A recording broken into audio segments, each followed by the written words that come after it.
ಪಕ್ಕ ಆಕಾಂಕ್ಷಿ ರೀ. 45 ವರ್ಷ ಪಕ್ಷ ಕಟ್ಟಿದ್ದೀನಿ, ಪಕ್ಷದ ಹೋರಾಟ ಮಾಡಿದ್ದೀನಿ. ನಾನು ಪಕ್ಕ ಆಕಾಂಕ್ಷಿ, ಮಂತ್ರಿ ಆಕಾಂಕ್ಷಿ. ಈಗ ಮಾಡಲ್ಲ, ಮಾಡುವಾಗ ನಿಮ್ಗೆಲ್ಲರಿಗೂ ಹೇಳ್ತೀನಿ. No nothing doing after November. ಅಲ್ಲಿ ನನ್ನ ಸಹಕಾರಿನೇ ನಿಮಗೆಲ್ಲ ಗೊತ್ತಿದೆ. ಹಿಂದೆನೇ ನಂದು ಅನೌನ್ಸ್ ಮಾಡಿ ನಾನು ಸಹಕಾರಿ ಕ್ಷೇತ್ರದಲ್ಲೇ ಬಂದಿರೋದು.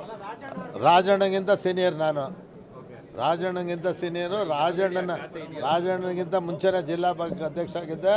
ರಾಜಣ್ಣನ ಅಧ್ಯಕ್ಷ ಮಾಡ್ಬೇಕಾದ್ರೆ ನಾನು ಸಹಕಾರ ಕೊಟ್ಟಿದ್ದೀನಿ. ಅದು ನಾನು ಈಗ ಹೇಳಲ್ಲ,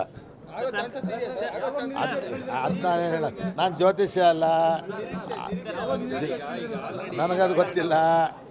ರಾಷ್ಟ್ರ ಮಟ್ಟದಲ್ಲಿ ಆಗ್ತಕ್ಕಂಥ ಬೆಳವಣಿಗೆ ನನಗೆ ಸಂಬಂಧ ಇಲ್ಲ, ನನಗೆ ಗೊತ್ತಿಲ್ಲ. ನಾನು ಸಚಿವ ಆಕಾಂಕ್ಷಿ. ನಾನು ಅದಕ್ಕೆ ಹೇಳಿದ್ದು, ದುಡ್ಡು ನಮ್ಮಲ್ಲಿ ಸಾಕಷ್ಟಿದೆ. ಪರಮೇಶ್ವರ್ ಹತ್ರ ದುಡ್ಡಿಲ್ಲ, ನಮ್ಮ ಸರ್ಕಾರದಲ್ಲಿ ದುಡ್ಡಿದೆ. ಅವ್ರದ್ದು ವೈಯಕ್ತಿಕ ಇಲ್ಲ, ಸರ್ಕಾರದಲ್ಲಿದೆ. ಸಿದ್ದರಾಮಣ್ಣವ್ರು ನನ್ನ ಹತ್ರನೂ ವೈಯಕ್ತಿಕ ದುಡ್ಡಿಲ್ಲ, ಸರ್ಕಾರದಲ್ಲಿದೆ. ಯಾರು? ನಾನೇ ಇದ್ನಲ್ರಿ, ನಾನೇ ಇದ್ನಲ್ರಿ. ರಾಜಣ್ಣಂದು ನಂದು ಹುಟ್ಟಿದಬ್ಬ ಒಂದೇ ದಿವಸ ಆಗುತ್ತೆ. ನಂದು ಫಸ್ಟ್ ಆಗೋಯ್ತು, ರಾಜಣ್ಣಂದು ಮುಂದಕ್ಕೆ ಹಾಕೊಂಡು ಇದನ್ನು ಪುಸ್ತಕ ಬಿಡುಗಡೆ ಮಾಡಿದ್ರು. ನಂದು ಡಾಕ್ಯುಮೆಂಟ್ರಿ ಬಿಡುಗಡೆ ಮಾಡಿದ್ದೀವಿ.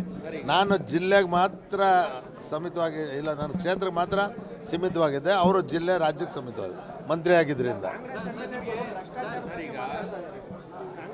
ಭ್ರಷ್ಟಾಚಾರ ನನಗೆ ಗೊತ್ತಿಲ್ಲ, ನಾನು ಯಾರಿಗೂ ಕೊಡೋದು ಇಲ್ಲ, ಯಾರ ಹತ್ರ ಇಸ್ಕೊಡೋದು ಇಲ್ಲ.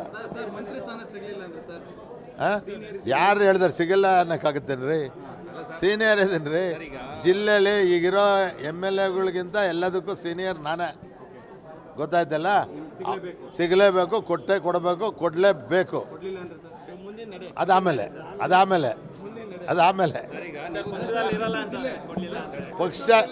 ಪಕ್ಷದಲ್ಲಿ ಇರಲ್ಲ ಅನ್ನೋಕ್ಕೆ ಆಗಲ್ಲ.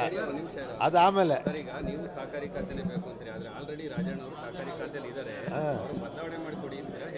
ನಾನು ಯಾರನ್ನೂ ಬದಲಾವಣೆ ಮಾಡಿದ್ನಲ್ಲ. ನನ್ನ ಮಂತ್ರಿ ಮಾಡಿದ್ರೆ ಸಹಕಾರಿ ಮಂತ್ರಿ ಇದು ಖಾತೆ ಕೊಡಿ ಅಂತ ಕೇಳ್ತೀನಿ. ಈ ಅವಧಿಯಲ್ಲಿ ಇಲ್ಲ.